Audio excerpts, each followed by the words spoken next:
Senua finds a unique courage to keep pushing forwards on her quest, no matter what. She sees the world differently to those around her and faces challenges others would avoid. When driven so strongly by one powerful purpose, she will do anything to rid the world of the darkness. This is her life's mission, and she will not stop until she fulfills her quest. My name is Eddie, and I have lived with psychosis for most of my life. To me, psychosis means living in a different reality, a reality that isn't shared with other people. Often living with psychosis is dark and miserable. While experiencing psychosis, I've got to hear the voice of God, the opposite, seen and spoken with angels, and been to hell itself. Recovery college and peer support really did turn my life around. I thought I would never get better, and yet here I am.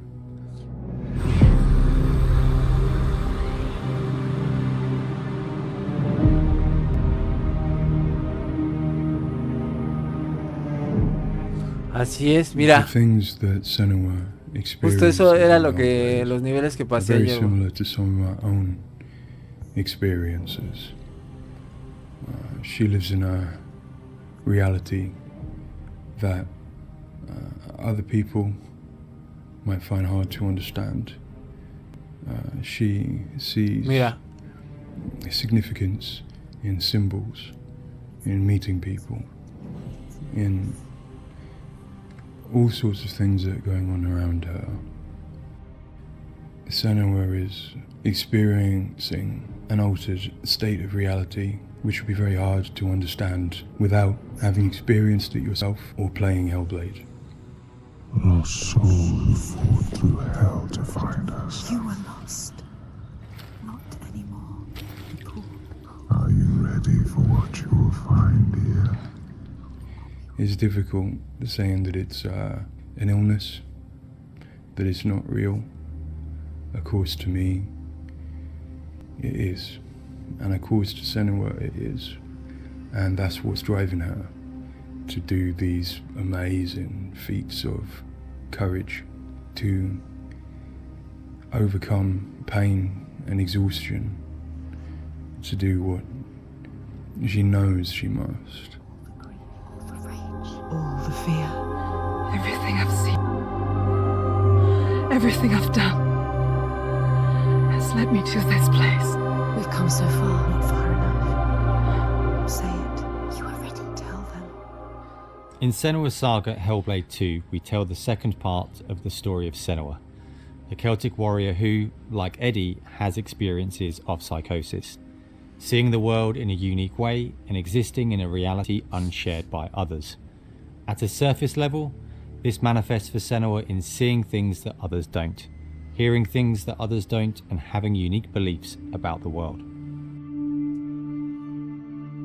My name's Paul Fletcher. I'm a psychiatrist and a professor of neuroscience at the University of Cambridge, and I've been working with the Ninja Theory team on Hellblade and other projects for several years now. I am a clinical doctor, but have also added research and teaching to my role. And in all three areas, I'm especially interested in the human brain and how it strives to make sense of the world, which is complex and changing all the time. The lake, like a mirror. You can see the reflection. Senua, like many people, experiences psychosis. Now, psychosis is not a diagnosis, although it is associated with a number of medical and psychiatric conditions. But ultimately, it's a loose description of a shift in one's experience.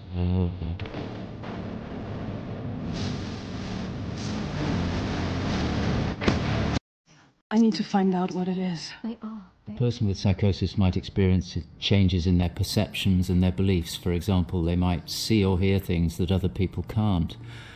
and they might come to believe things that are quite uncharacteristic for them. For example, they might feel that somebody, perhaps somebody even very close to them, is intent on trying to harm them.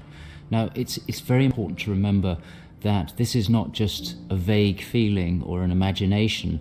To the person, it feels like their reality, just as everything around me feels like my reality to me.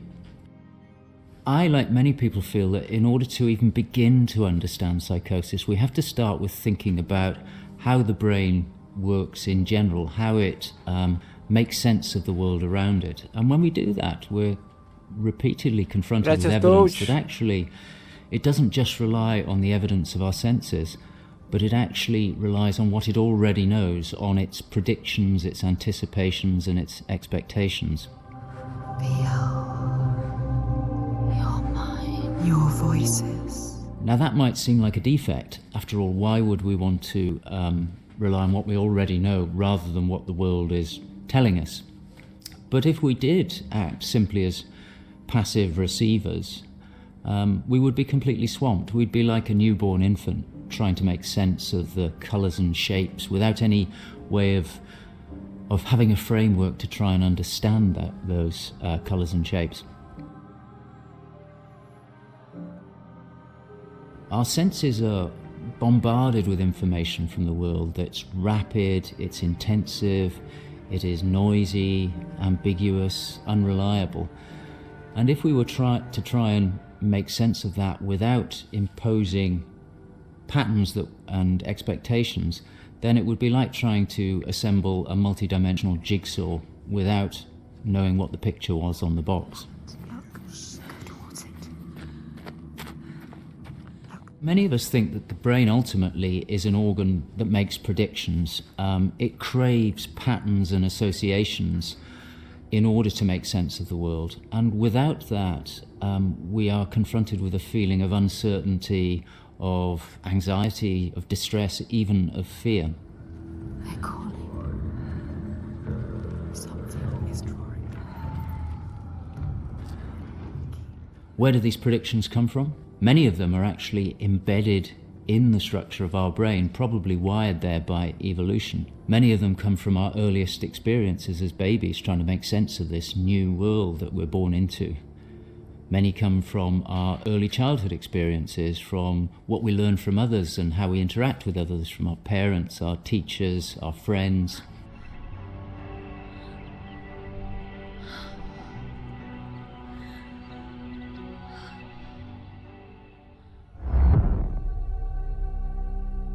We all have a feeling that we're directly in contact with an objective reality, but it's probably the case that what we experience as our constructed model of the world is a blend of the evidence of our senses, but also what we are predicting or expecting from the world.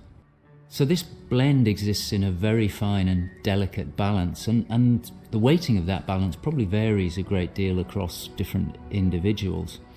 Crucially, this balance is what determines how we experience and interpret and act upon the world. And some of them are embedded in shared experiences with others, our society, our culture, our arts, even our religions and our mythologies. So for the most part, this works very well for us and enables us to make sense of the world, but it's also, being a delicate balance, it can be shifted, and it's very easy, even under the most normal day-to-day circumstances, to deviate from objective reality. A good example of this is the hollow mask illusion. All of us are familiar with a mask. We know that it depicts a face and that the inside is hollow. But when we see the mask rotating round and we see the hollow side, there is a deeper prediction, probably embedded in our brain, that facial features tend not to be hollow, that they stick out. And this deeper prediction can override our knowledge that the mask is hollow and make us actually perceive the face as sticking out at us. Despite what we know, the deeper predictions will override this. So for me and many in my field, perceptual illusions like this, which are very common, are really interesting because they tell us something fundamentally about how the brain is making sense of reality using its predictions. But more than that, for me, it's very interesting because it begins to give us a sense of how psychosis might begin to emerge.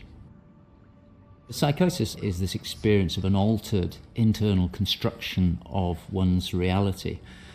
And it seems feasible that this is dependent upon this balance I've talked about between predictions and evidence. And it is probably the case that some people tend to weight their predictions more heavily. This, in many circumstances, is advantageous because it means that they can discern patterns and associations that perhaps other people can't. But if that balance was shifted further by different circumstances, then it may well be that they begin to construct a reality that doesn't accord with the world around them. What might cause that shift? Well, a number of things. It could be caused by stress, sleep deprivation. It could be caused by illness, neurochemical disturbances. It's also the case that our experience will change how we predict things. So a very profound experience, for example, of trauma, could powerfully change the way in which we make predictions about the world and shift us from this delicate balance into a state of psychosis. In the case of Senua, we know that from an early age she was able to discern patterns and associations that perhaps other people couldn't. And on top of that, her childhood and adolescence had a number of traumas in it. Her father was abusive and he accused her of being the cause of evil and darkness. Her mother, who had the same capabilities as she did, was actually sacrificed for the same reason. And in addition, her village was attacked by Vikings and her lover was brutally killed. And it's possible that all of these traumas would act on her natural tendencies to topple her into this psychotic experience that is depicted in Hellblade. With every defeat, the dark rot will grow and soon it will take her soul.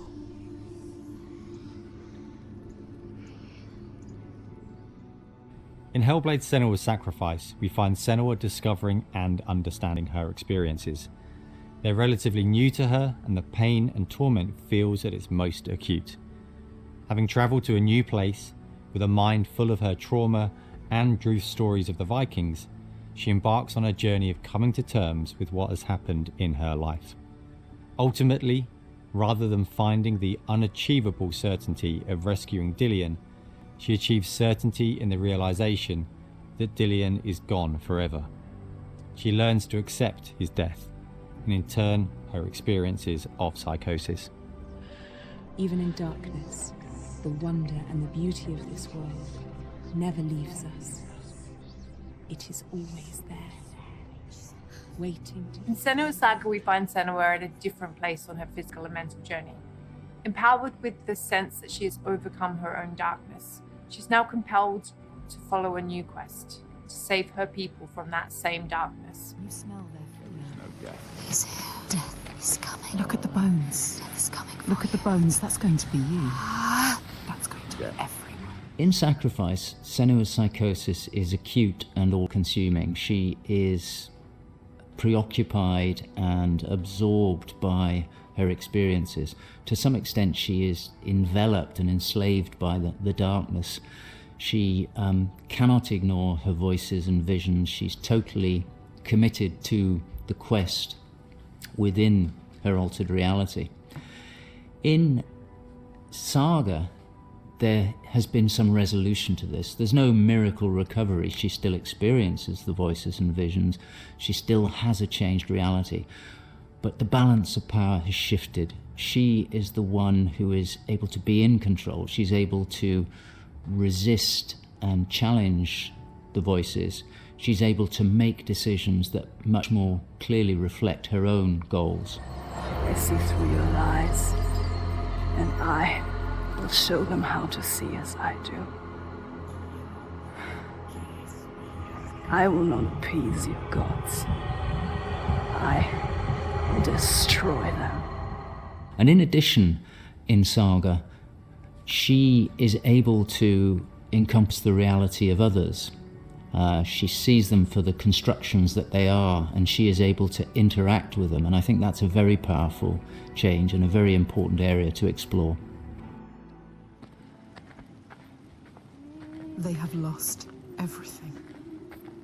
In Saga, we've had the opportunity to explore the next phase of Senua's mental health journey.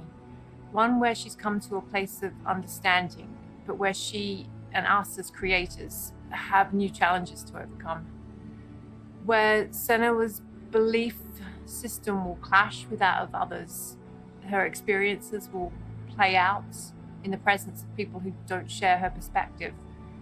And where she feels a new sense of power in being chosen for the quest, but also a new weakness, bowing underneath the weight of responsibility that sits on her shoulders. Wait.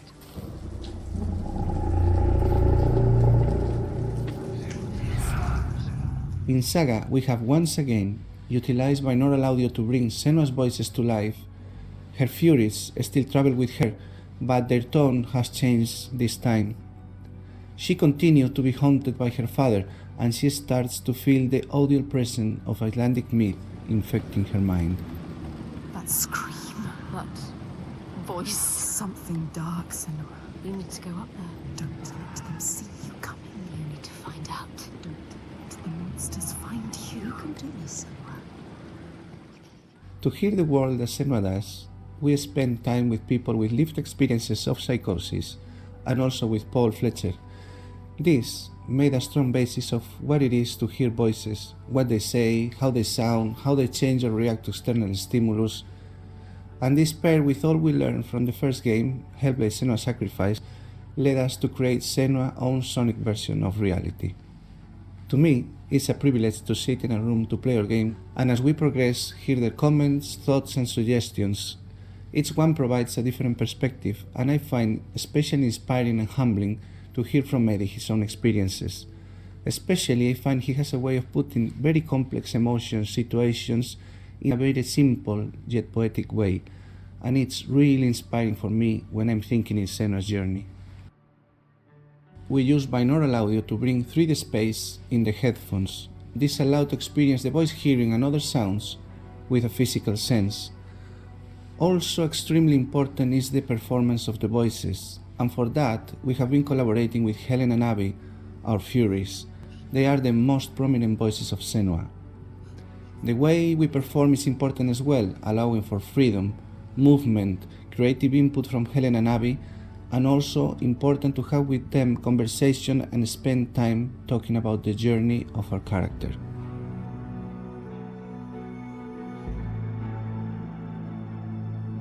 There is a lot of time gone into experimentation, so every sound in the game is connected in some way with the emotion that Senua is experiencing as she travels through Iceland, from the sounds of the nature to some of the musical moments.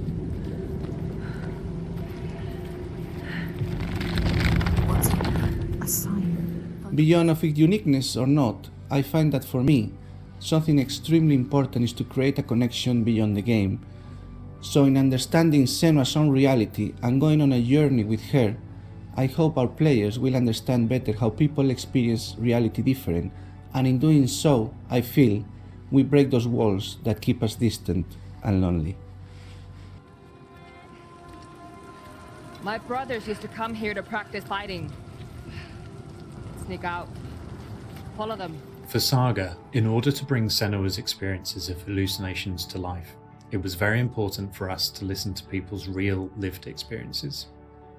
It was then a case of thinking about how Senua's world and reality might look when faced with these types of examples. This would have been impossible without Paul Fletcher and amazing people like Eddie and Kathy, who've been so open and honest about what they have been and do go through on a day-to-day basis. I think it takes real strength to be able to talk about such personal things to a new group of people. On the visual side, we have lent into things like repeating fractal geometry shapes, cymatic patterns, with lighting and post-processing changes to all help reflect the current feelings of Senua.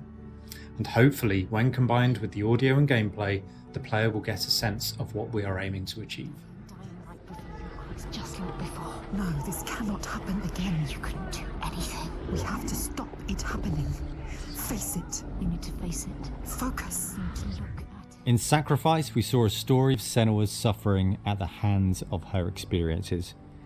In Saga, we're telling a more nuanced story of the next step on her journey. One where she has found a greater balance, but where her experiences are just as strong. Where rather than being a victim to her experiences of psychosis, she is driven by them on a path that only she sees. Bringing sin with you. The gods cannot be killed. One thing that I find very exciting in Saga is that there's an attempt to explore something that is really neglected in my field, which is the experience of a dual reality that some people have. People who have had Senua's types of experience have spoken to me about this feeling that they have their own reality, but they also recognize the reality that others experience, and it can be very confusing, it can be disorientating. And it's exciting to me that the game contains an explicit attempt to portray this experience of dual realities, and I think it'll be very interesting to see how people respond to that. It's amazing what has been done and what's been portrayed. I think it's really difficult to turn words into what other people might be seeing, but I think I'm always blown away by what Ninja Theory come up with for their games, and I'm really stunned at the quality of, you know, the things that she sees and the sounds of the voices that she has. I think they're pretty realistic. She's getting closer. Yes, she can feel it. I hope that the game will help people who maybe don't understand psychosis or don't know very much about it to start with. I think by experiencing some of what they will do in the game, I think it brings to life a little bit of what it's like to have psychosis, and I think hopefully people will learn from it. Now I'm working as a peer support worker, and what that means is that I, in my case, in the job that I have in my role, it means that I go to see my people, to see my peers. We talk about how things have been. The way that Hellblade has captured the experience of psychosis is nothing like I've ever seen before in terms of its realism, in terms of its fairness to people like me.